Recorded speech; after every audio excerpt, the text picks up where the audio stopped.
Okay, good morning everyone.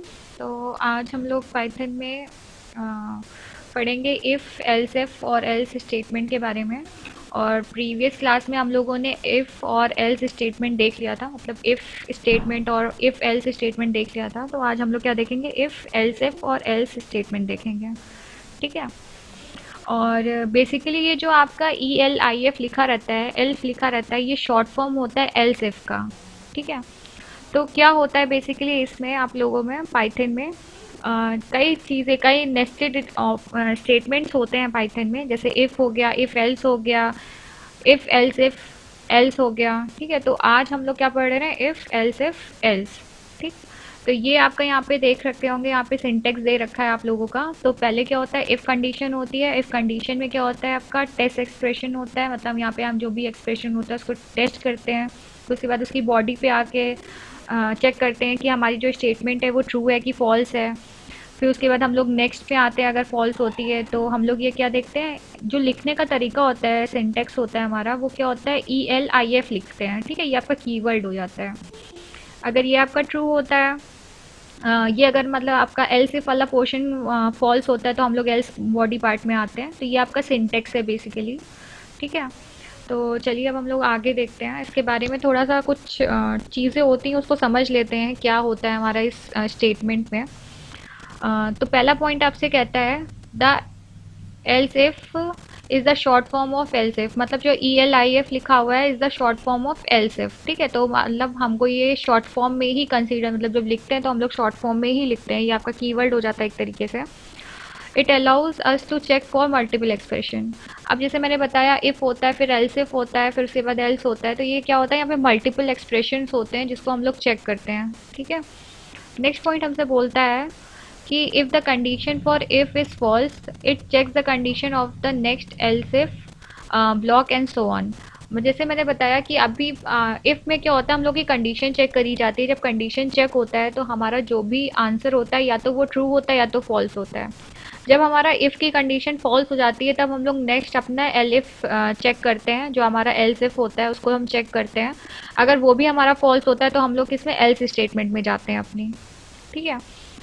Next point बोल रहा है, if all the condition are false then the body of else is executed. जैसे अभी अभी जैसे मैंने बताया कि इफ़ एंड एल्स, हमारा इफ़ और एल्स इफ हमारा दोनों फॉल्स हो जाता है तो हमारी क्या होती है, कौन सी बॉडी चेक होती है, एल्स वाली ही चेक होती है, उसको एग्जीक्यूट करते हैं। ठीक है। मतलब वहाँ पे कोई कंडीशन नहीं होते, वहाँ पे खाली आप लोग प्रेजेंट कर देते हैं, अगर ये नहीं होगा तो ये होगा, तो ये होगा वाला एग्जीक्यूट हो जाता है हमारा स्टेटमेंट। नेक्स्ट पॉइंट हमसे बोल रहा है, only one block among the several if else block is executing according to the condition। मतलब इन सारे ब्लॉक्स में से हमारा एक ही ऐसा ब्लॉक होता है जो हमारा एग्जीक्यूट करता है जिसकी कंडीशन हमारी ट्रू होती है। ठीक। नेक्स्ट पॉइंट हमसे बोल रहा है, the if block can have only one else block but it can have multiple if else block. ठीक। अब जैसे हम लोगों ने बात की थी अपने इफ़ एल्स कंडीशन में, तो क्या होता है जब हम इफ़ कंडीशन की बात करते हैं तो उसमें हम कई सारे एल्स ब्लॉक यूज़, मतलब सॉरी, अगर हम लोग इफ़ कंडीशन यूज़ करते हैं तो खाली हम एक एल्स ब्लॉक यूज़ करते हैं। अगर हम लोग हाँ एल इफ़ यूज़ करते हैं, मतलब आपका एल्स इफ़ यूज़ करते हैं ब्लॉक, तो उसको हम मल्टीपल टाइम्स यूज़ कर सकते हैं। अभी समझते हैं हम लोग थ्रू एन एग्जाम्पल। तो चलिए ये पहले एक बार फ्लो चार्ट समझ लेते हैं, हमारा क्या फ्लो चार्ट कह रहा है। यहाँ पे हमारा फ्लो चार्ट दिया गया इफ़ एल्स का। जैसे मैंने बताया कि पहले हम लोग क्या करते हैं, इफ़ की कंडीशन चेक करते हैं। जब हम इफ़ की कंडीशन चेक करते हैं तो बेसिकली क्या होता है, एक में कुछ बच्चे आ रहे हैं उनको देख लेते हैं, फिर उसके बाद कंटिन्यू करते हैं हम लोग।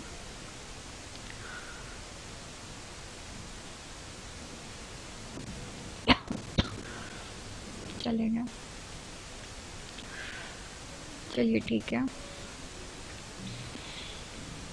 तो हम लोग देख लेते हैं यहाँ पे। देखिए मैंने जैसे बताया था, जैसे हम लोग ने प्रीवियस अपने फ्लो चार्ट में भी बात की थी, तो हम लोग का पहले क्या होता है, हम लोग का एक्सप्रेशन होता है उसको टेस्ट किया जाता है।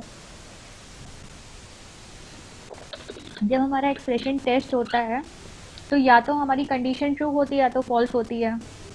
अगर हमारी कंडीशन फॉल्स होती है बेसिकली, तो क्या होता है, हम लोग नेक्स्ट पार्ट में आते हैं, मतलब अपने एलिफ में आते हैं। ठीक है। देख रहे होंगे अगर आप यहाँ पे, तो अगर आपकी कंडीशन यहाँ पे फॉल्स हो गई, जो भी आपका इफ कंडीशन था वो फॉल्स हो गया, तो हम लोग कहाँ आते हैं, टेस्ट करते हैं हम लोग एलिफ वाला पार्ट, ठीक है, मतलब एल्स इफ वाला पार्ट भी हम लोग चेक करते हैं। जब हम लोग इसको चेक करते हैं, ये भी कंडीशन हमारी फॉल्स हो जाती है, तो हम लोग क्या करते हैं, एल्स बॉडी पार्ट में आते हैं और फिर इसको एग्जीक्यूट करते हैं। ठीक, ये तो पहले हम लोग का रूट हो गया। नेक्स्ट हमसे क्या बोल रहा है कि अगर हमारी इफ वाली कंडीशन में इफ हमारा ट्रू हो जाता है, तो हम क्या करते हैं, बॉडी जो भी हमारी इफ की होती है वो एग्जीक्यूट कर जाती है। उसके बाद अगर ट्रू हो गया हमारे स्टेटमेंट, तो सीधे एग्जीक्यूट कर जाएगी हमारी बॉडी। अदर वाले पार्ट में आने की ज़रूरत नहीं है, मतलब एलिफ और एल्स में आने की ज़रूरत नहीं होती है उसको। ठीक, अगर मान लीजिए कंडीशन हमारी फॉल्स हो गई इफ की, तो क्या होता है, हमारा एलिफ में आता है। एलिफ की कंडीशन अगर हमारी ट्रू हो जाती है, तो बॉडी पार्ट किसका चेक होता है, हमारा एलिफ का चेक होता है। तो बॉडी जब हमारी एलिफ की चेक होती है, तो अगर फिर वो ट्रू हो जाती है, तो क्या होती है, एग्जीक्यूट हो जाती है। ठीक है, तो ये बेसिक सा डायग्राम है हमारा, फ्लो चार्ट है हमारा इफ एल्स इफ वाला। तो चलिए इसको एक एग्जाम्पल के थ्रू भी चेक करते हैं। तो यहाँ पे आपके लिए एक एग्जाम्पल दे रखा गया है, जिसमें हमको करना है, ये आपका कमेंट दे रखा है, जिसमें ये आपको बता रखा है, ये क्या है आपका, in this program we have to check the number is positive और नेगेटिव और ज़ीरो। ठीक है, और फिर हम लोग को इसको डिस्प्ले करना है, इसका जो भी आउटपुट होगा इसको डिस्प्ले करना है। यहाँ पे नंबर की वैल्यू है 3.4, और अब यहाँ पे आपका कंडीशन दे रखा है इफ़ एल्स इफ और एल्स। ठीक है, तो यहाँ पे जैसे बात की थी, अगर हम इफ कंडीशन को यूज़ करते हैं तो उसके अंदर हमारा सिर्फ एक एल्स यूज़ होता है। बट जो हमारे एलिफ वाला कंडीशन होता है, उसमें मल्टीपल हमारी क्या यूज़ हो सकती है, मल्टीपल एलिफ कंडीशन यूज़ की जा सकती है। जैसे यहाँ पे अगर हम चाहें तो इंक्लूड कर सकते थे एक और, यहाँ पे बीच में, यहाँ इस लाइन के बाद, जस्ट एलिफ के बाद एक और हम लोग एलिफ वाली लाइन यूज़ कर सकते थे। तो अब चलिए आप लोग ये क्वेश्चन देखिए, इस क्वेश्चन का एग्जाम्पल आउटपुट बताने की कोशिश करिए, तो फिर हम कंटिन्यू करते हैं। आउटपुट थोड़ा देर में हम लोग डिस्कस भी करेंगे। तो जितना समझ में आ रहा है उस हिसाब से आपको क्या लगता है आउटपुट क्या होगा हमारा, तो उसको आप कमेंट करके बताएं। अगर हमारी नम की वैल्यू 3.4 है और यहाँ पे हमारी कंडीशन चेक हो रही है, if num is greater than zero, फिर प्रिंट होगा, एल्स इफ में आएगा तब हमारा num is equal to zero है, तब प्रिंट होगा, एल्स में आएगा, एल्स वाला पार्ट में प्रिंट करेगा नेगेटिव नंबर। तो इसमें आपका आउटपुट क्या होगा, जल्दी से बता दीजिए मुझे।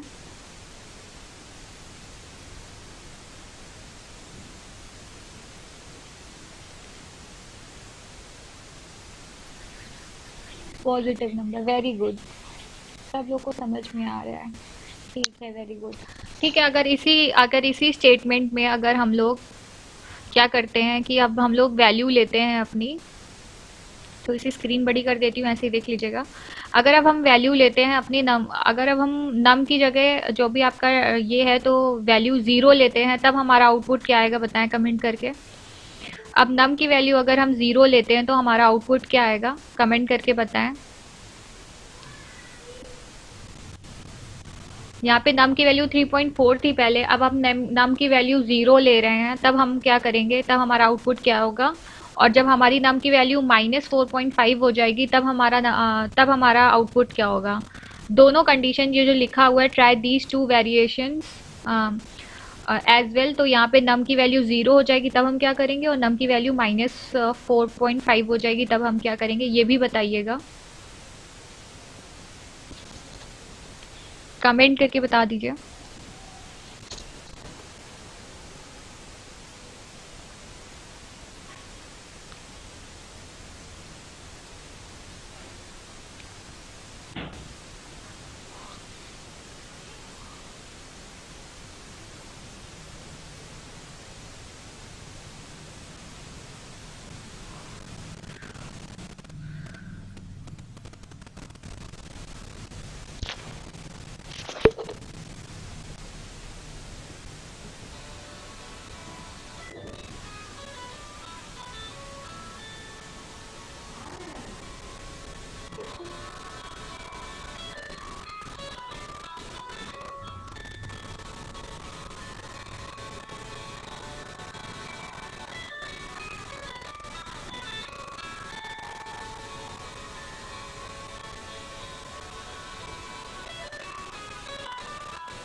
कमेंट कर दीजिएगा।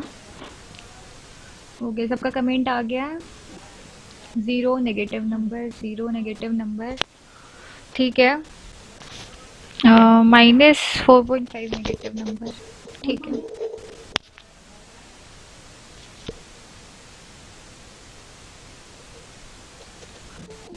ठीक है, बेसिकली आपको समझ में आ रहा है कि क्या करना चाहिए। तो यहाँ तक किसी को कोई प्रॉब्लम तो नहीं है? प्रॉब्लम ना हो तो कमेंट करके बता दीजिए, कोई डाउट नहीं है तो हम लोग आगे कंसिडर करें।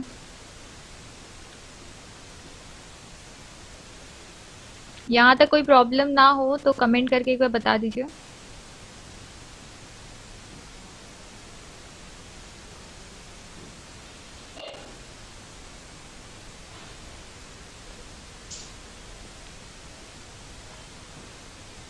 No doubt, okay. चलिए ठीक है, अब हम लोग क्या करते हैं, अब हम लोग आप आगे कंटिन्यू करते हैं, अपनी नेक्स्ट स्लाइड में आते हैं। तो नेक्स्ट स्लाइड में हमने आपके लिए प्रेजेंट किया है पाइथन नेस्टेड इफ एग्जाम्पल, ठीक है। इसमें क्या है, बेसिकली हमने यहाँ पे इफ के अंदर इफ जब हम लोग लगाते हैं, मतलब नेस्टेड बना रहे हैं, मतलब एक के अंदर एक और कंडीशन डाल रहे हैं, ठीक है, तब क्या होता है हमारा। तो इस एग्जाम्पल पे हम लोग फोकस, डायरेक्ट एग्जाम्पल लेके चलते हैं, एग्जाम्पल से ज़्यादा अच्छे से समझ में आता है। तो यहाँ पे आप पहले तो बताइए कमेंट करके कि आपका आंसर क्या होगा। अगर आपका आउटपुट यहाँ पे अगर हम नम की वैल्यू ले लेते हैं, मान लीजिए नम की वैल्यू अगर हम 0 ले लेते हैं, तो हमारा आउटपुट क्या होगा, कमेंट करके बताएं। ये आपके सामने एक एग्जाम्पल दिख रहा होगा जहाँ पे num is equal to float लिखा है, ब्रैकेट के अंदर इनपुट लिया है आपने, यहाँ पे कोई नंबर एंटर कराया है, ठीक है। यहाँ पे जैसे एंटर कैसे कराते हैं नंबर, हम लोग इसी तरह एंटर कराते हैं नंबर, ठीक है। मतलब अब यूजर यहाँ पे नंबर इनपुट करेगा। अब यहाँ पे हम लोग फिक्स इनपुट नहीं ले रहे हैं, मतलब पहले हम लोग क्या करते थे, नम की वैल्यू ले लेते थे, डायरेक्ट ले लेते थे। बट यहाँ पे क्या हो रहा है कि बाद में जब हम एग्जीक्यूट कराएंगे अपना प्रोग्राम, उस टाइम पे हम क्या कर रहे हैं, अपना डेटा ले रहे हैं, ठीक है। नम की वैल्यू ले रहे हैं। अब मान के चलिए नम की वैल्यू आपने 0 एंटर करा दी है। अब बताइए आपका जो ये कंडीशन चेक होगी तो वो कैसे होके इसका आउटपुट कैसे आएगा, क्या आएगा, कोई बता सकता है? इस क्वेश्चन को देखिए, इसको सॉल्व करने की कोशिश करिए। जब हमारी नम की वैल्यू 0 होगी, इसको सॉल्व करने की कोशिश करिए। यहाँ पे दिया गया आपका num is equal to float, और यहाँ पे आपने इनपुट ले रखा है, एंटर नंबर कर दिया आपने 0। इफ कंडीशन चेक की है, num is greater than equal to 0। उसके अंदर एक और कंडीशन है आपकी इफ की, if num is equal to 0 print 0 else print positive number. और उसके बाद ये कंडीशन इफ के अंदर की वाली कंडीशन खत्म होती है, उसके बाद हम क्या करते हैं, एल्स यूज कर रहे हैं। एल्स में हमने क्या करा है, प्रिंट नेगेटिव नंबर। तो जल्दी से बता दीजिए इसका आउटपुट क्या आएगा, एक बार बता दीजिएगा इसका आउटपुट क्या आएगा। 0 आएगा, ओके, वेरी गुड बेटा। हाँ, तो देखिए क्या होता है, बेसिकली इसको थोड़ा सा और डिस्कस कर लेते हैं। वॉइस नहीं आ रही है, वॉइस तो आनी चाहिए। अब वॉइस क्लियर है?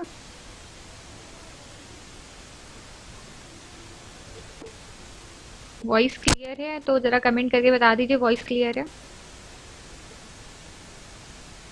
बेटा आप अपना स्पीकर एक बार या फिर अपना सेशन एक बार क्लोज।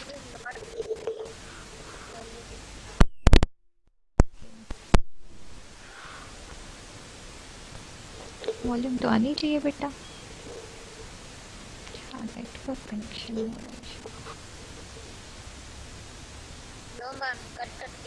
हाँ एक मिनट बेटा, एक बार नेटवर्क का थोड़ा सा इशू हो रहा है, बस एक मिनट रुकिएगा, मैं नेटवर्क चेंज कर लूँ अपना।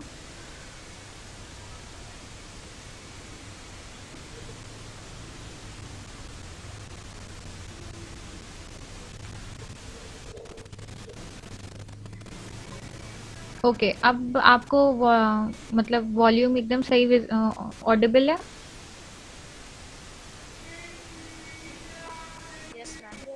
ओके, ठीक है। चलिए कंटिन्यू करते हैं हम लोग।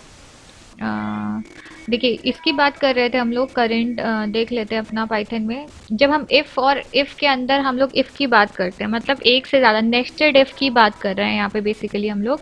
तो अब हमने यहाँ पे देखा इफ़ के अंदर हमने क्या किया, एक और कंडीशन लगाई है इफ़ की, ठीक है। तो यहाँ पे क्या हो रहा है देखिएगा, यहाँ पे इंडेंटेशन बहुत ही ज़्यादा हमारा ज़रूरी है। इंडेंटेशन मतलब वही जो हम लोग स्पेस लेते थे, जैसे हमको पता चलता था कि कौन सी लाइन के बाद कौन सी लाइन आती है या कौन सी नई लाइन हमारी शुरू होती है पाइथन में। तो बेसिकली यहाँ पे क्या होता था हमारा, इफ़ की हम जब कंडीशन ले रहे हैं यहाँ पे, तो हमारा यहाँ पे क्या हो रहा है, इफ़ के अंदर हमने एक और इफ़ का लूप लगाया है, ठीक है। ये देखिए यहाँ पे इंडेंटेशन आपका क्या हो रहा है, यहाँ पे आपने एक नया इंडेंटेशन दिया है प्रोवाइड। इफ के अंदर आपने क्या किया, एक और इफ को यूज किया, तो यहाँ पे आपने क्या किया, इसके अंदर स्पेसिंग दी है। ठीक है, अब इफ की जो भी आपकी कंडीशन है उसको जो आप प्रिंट करा रहे हैं उसके बाद आप क्या कर रहे हैं, इसके अंदर स्पेस दे रहे हैं। ठीक है, यहाँ पे भी आप क्या कर रहे हैं, इंटेंडेशन दे रहे हैं। ठीक है, तब आप ये प्रिंट करा रहे हैं। इफ के जस्ट नीचे आप देख रहे होंगे ये वाला एल्स दिया है। ठीक है, जो आपका जस्ट इफ के नीचे जो एल्स दिया है, ये किसका एल्स दिखा रहा है, ये वाले सेकेंड वाला जो आपका इफ है इसका ये एल्स दिखा रहा है। ठीक है, फिर आपने एल्स की कंडीशन यहाँ पे आपने प्रिंट कराई है। ठीक, और जो आपका पहला वाला इफ है इसके जस्ट नीचे देखिए आपका एल्स का पार्ट, इसका एल्स का पोजीशन दे रखा है, ये सेकंड फर्स्ट वाले एल्स के लिए। ठीक है, तो इसका मतलब क्या होता है, नेस्टेड इफ होता है हमारा। ठीक है, इफ के अंदर इफ लगाना या इफ के अंदर इफ लगाना, ये हमारी क्या होती है, नेस्टेड कंडीशन होती है इफ की। ठीक, इसमें मेरे ख्याल से अब आपको कोई प्रॉब्लम नहीं होनी चाहिए। ठीक है, अगर अच्छा मान लेते हैं अगर हमारी वैल्यू मान लेते हैं हमारी वैल्यू 3 है, नम की वैल्यू हमारी 3 है, तो आउटपुट बता दीजिए क्या होगा आपका। एक बार मान लीजिएगा नम की वैल्यू 3 है, एक बार मान लीजिएगा नम की वैल्यू -1 है, तो हमारा आउटपुट दोनों में बता दीजिएगा, माइनस लिखिएगा, आउटपुट में मेंशन कर दीजिएगा। जब हम वैल्यू 3 लेंगे तो हमारा आउटपुट क्या होगा, जब हम वैल्यू -1 लेंगे तो हमारा आउटपुट क्या होगा। ठीक है, ऐसे बता दीजिएगा, जरा कमेंट कर दीजिए, कमेंट करके बता दीजिए।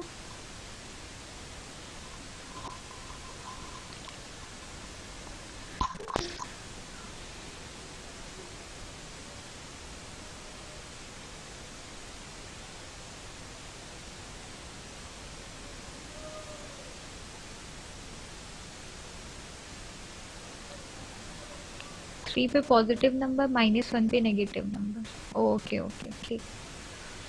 ठीक है, सबको बेसिकली समझ में आ रहा है क्या होता है। Very good everyone, very good. Sudha, Priyanshi, Ayushi, Nisha, Kalpana, सब वेरी गुड, एकदम बढ़िया से समझ में आ रहा है। ठीक है, वैसे आज आप लोग की प्रैक्टिकल क्लास थी, तो आप लोगों ने अपना प्रैक्टिकल किया कि नहीं किया, ये भी बताइए। आप लोगों ने अपना प्रैक्टिकल कंप्लीट करके आज सबमिट करना है, आज आपका है डेट है, तो आज अपना प्रैक्टिकल करके आज सबमिट कर दीजिएगा गूगल क्लासरूम पे।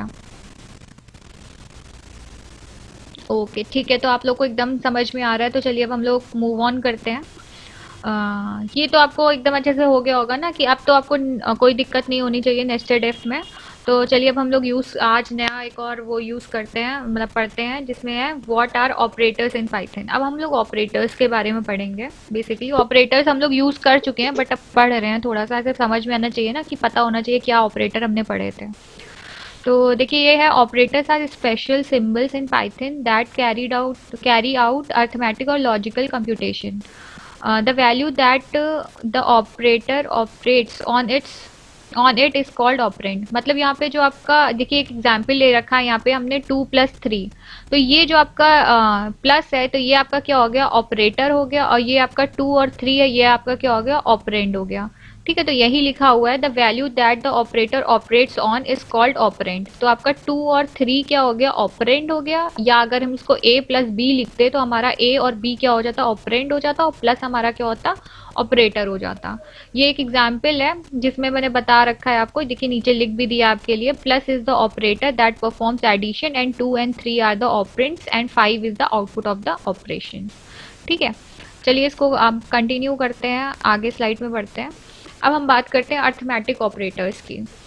तो अभी जैसे हमने प्लस देखा, तो हमारा ये क्या हो गया, हमारा एक ऑपरेटर हो गया। अब हमारे डिफरेंट डिफरेंट टाइप्स के ऑपरेटर होते हैं, तो पहले हम लोग अर्थमेटिक ऑपरेटर्स की बात करते हैं। तो पहले हम लोगों का क्या आता है, जिसमें क्या क्या आता है, मल्टीप्लिकेशन आता है, प्लस आता है, माइनस आता है, डिवीजन आता है, मॉडुलस आता है, फ्लोर डिवीजन आता है, एक्सपोनेंशियल आता है। ठीक है, मतलब पावर आ गई आपकी, एक्सपोनेंट मतलब क्या हो जाता है, पावर हो जाती है आपकी। ठीक है, अब इसके क्या होते हैं, कुछ सिंबल्स होते हैं, इस ऑपरेटर के कुछ सिंबल्स होते हैं। जैसे प्लस हमारा क्या होता है, एडिशन परफॉर्म करता है, माइनस आपका सब्ट्रैक्शन परफॉर्म करता है, मल्टीप्लिकेशन जो आपका होता है, एस्ट्रिक जो होता है वो आपका मल्टीप्लिकेशन परफॉर्म करता है। डिवीजन के हम लोग स्लैश का साइन यूज़ करते हैं, मॉडुलस में ये परसेंटेज वाला साइन यूज़ करते हैं, फ्लोर डिवीजन में डबल डिवीजन का साइन यूज़ करते हैं, और हम लोग जो एक्सपोनेंट या पावर यूज़ करते हैं उसमें डबल एस्ट्रिक का सिंबल यूज़ करते हैं। ठीक है, तो इसमें तो मेरे ख्याल से कोई आपको दिक्कत नहीं आ रही होगी समझने में। तो एक और बार मैं आपको ये बता देती हूँ फिर भी, जब हम प्लस लेते हैं तो हम लोग कैसे लिखते हैं, एक्स प्लस वाई प्लस, आप कोई भी डिजिट भी ले सकते हैं, आप लोग कोई सिंबल भी, मतलब आप कोई भी लेटर मतलब अल्फ़ाबेट भी यूज़ कर सकते हैं, एक्स प्लस वाई। ठीक है, तो ये सब आपका क्या हो जाता है, ऑपरेंड्स हो जाते हैं, और प्लस साइन हो गया आपका ऑपरेटर। माइनस भी मेरे ख्याल से आपको समझ में आ गया होगा, मल्टीप्लिकेशन भी समझ में आ गया और डिवीजन भी। मेनली आप समझिएगा फ्लोर डिवीजन क्या होता है। मॉडुलस भी पता होगा सबको क्या होता है, जो जब भी हम कोई चीज़ डिवाइड कराते हैं और जो हमारा रिमाइंडर बचता है वही हमारा क्या होता है, मॉडुलस होता है। जब हम कोई भी चीज़ डिवाइड कराएंगे उसके बाद डिवाइड कराने के बाद जो भी हमारे रिमाइंडर बचेगा वही हमारा क्या हो जाएगा, आउटपुट हो जाएगा, ये हमारा मॉडुलस देता है। ठीक है। डिवीजन सबको पता ही है, डिवीजन में क्या होता है, जब हम लोग कंप्लीटली मल्टीप्लाई कर देते हैं, रिमाइंडर हमारा कुछ भी हो पर जो हम लोग जिससे डिवाइड कर रहे होते हैं वो वैल्यू जब हम लोग लेते हैं तो वो हमारा क्या हो जाता है, डिवीजन का आउटपुट हो जाता है। ठीक है। अब फ्लोर डिवीजन की बात करते हैं। फ्लोर डिवीजन में क्या होता है, बेसिकली हमारा अगर मान लीजिए कंप्लीट कोई नंबर है, अगर उसको हम डिवाइड करा रहे हैं, मान लीजिए 15 आपका कोई नंबर है, उसको आप 4 से डिवाइड करा रहे हैं, 15 नहीं लीजिए, मान लीजिए 14 16 आपका कोई नंबर है, उसको आप 4 से डिवाइड करा रहे हैं, तो 4 से जब डिवाइड करेंगे तो हमको पता है 4 4 ज़ा 16 होता है, तो हमारा जो आउटपुट होगा वो क्या आएगा, 4 आएगा। ठीक है, होल नंबर लेते हैं, इसमें हम लोग पूरा होल नंबर लेते हैं, और हम उस नंबर को लेते हैं जो हमारे लेफ्ट लाइन नंबर लाइन को ज़्यादा एडजस्ट करता है, मतलब ज़्यादा लेफ्ट नंबर, लेफ्ट साइड वाले नंबर को लेते हैं, मतलब जो पहले हमारा नंबर आता है उसको लेते हैं। एक्सपोनेंट मतलब सबको पता ही होगा, पावर तो पता ही होगी, एक्स की पावर वाई जो भी हो जाए, जैसे 2 की पावर 2 लेंगे तो आंसर हमारा क्या हो जाएगा, 4 हो जाएगा, तो यही हमारा क्या होता है, एक्सपोनेंट होता है। इसको अब हम एक एग्जाम्पल के थ्रू समझते हैं। समझते क्या, आपको ही एग्जाम्पल में आउटपुट देना है। यहाँ पे देखिए x की वैल्यू 10 दी है और y की वैल्यू 4 दी है, तो पहले आपको क्या परफॉर्म करना है, x प्लस वाई परफॉर्म करना है, दूसरा आपको x माइनस वाई परफॉर्म करना है, तीसरा आपको x multiplication bye, x division bye, x floor division bye, और x की पावर बाय। ठीक है। अब चलिए इसका आउटपुट निकाल के दिखा दीजिए, x की वैल्यू 10 है और y की वैल्यू 4 है, तो आपके आउटपुट क्या आएंगे और कितने आएंगे, सब बता दीजिए कमेंट करके।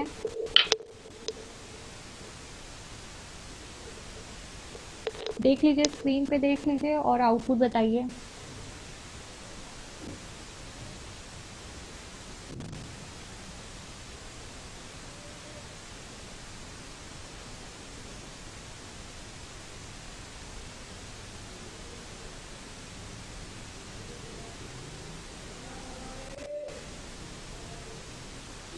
कमेंट करके बता दीजिएगा, अगर कुछ नहीं समझ में आ रहा हो तो कमेंट कर दीजिएगा।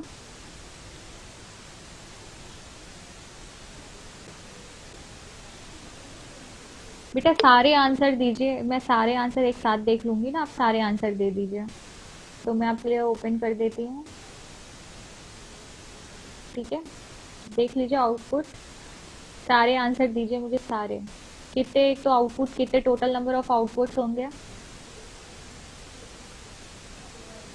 6 आपके आउटपुट होने चाहिए, तो 6 को पूरा बताइएगा। इसका आउटपुट देख के बताइएगा कैसे आपको लिखना है, जो आप लोग सिंगल सिंगल डिजिट लिख दे रहे हैं ये आपका आउटपुट गलत है एकदम। ये देखिए आपके डबल कोट्स या सिंगल कोट्स के अंदर जो लिखा रहता है, हम लोग प्रिंट के अंदर लिखते हैं, वो मेंशन करके पूरा आउटपुट लिखते हैं, याद रखिएगा, ऐसे आउटपुट नहीं होता है। जो यहाँ पे प्रिंट में लिखा हुआ है वैसे ही आपको आउटपुट लिखना पड़ेगा। तो जब ये प्रिंट के अंदर हम लोगों ने ये स्ट्रिंग अपनी मेंशन करा रखी है, तो हमारी पहले क्या प्रिंट होगी, x plus y is equal to, फिर आपका आउटपुट जो होगा वो प्रिंट होगा। ठीक है, ऐसे सिंगल सिंगल डिजिट आउटपुट में नहीं आएगी, जितने लिख रहे हो सब गलत लिख रहे हो, मैं पढ़ूंगी किसी का भी नहीं जब तक आउटपुट सही नहीं लिखेंगे।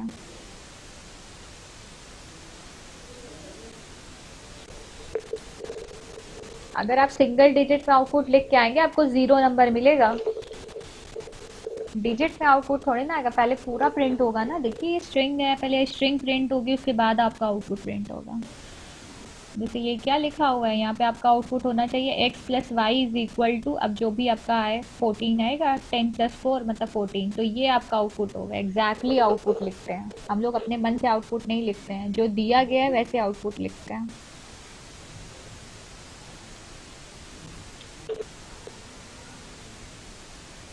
जैसे ओशी ने ये पहला वाला आउटपुट लिखा है, एकदम सही लिखा है, जैसे लिखा इन्होंने x plus y is equal to 14, तो यही ऐसे ही आउटपुट लिखा जाता है। सारा एक बार सारे आंसर लिख लीजिए फिर उसके बाद सेंड करिए।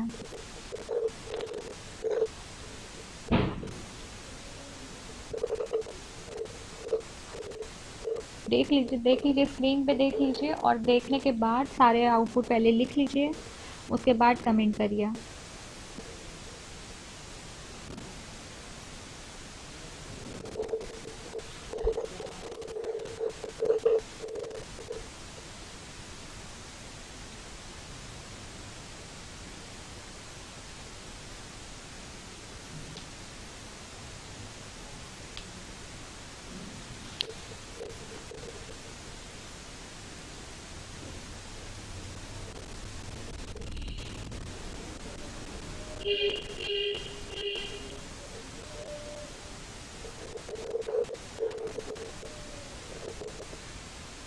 शीलू यादव का पूरा आंसर आया है। वेरी गुड बेटा। ये 10 की पावर 4 होगा ना आपका? जब 10 की पावर 4 होता है तो कितने ज़ीरो लगते हैं यहाँ पे? आपका क्या हो जाएगी 10 की पावर 4, तो 10 की पावर 4 में कितने ज़ीरो लगेंगे?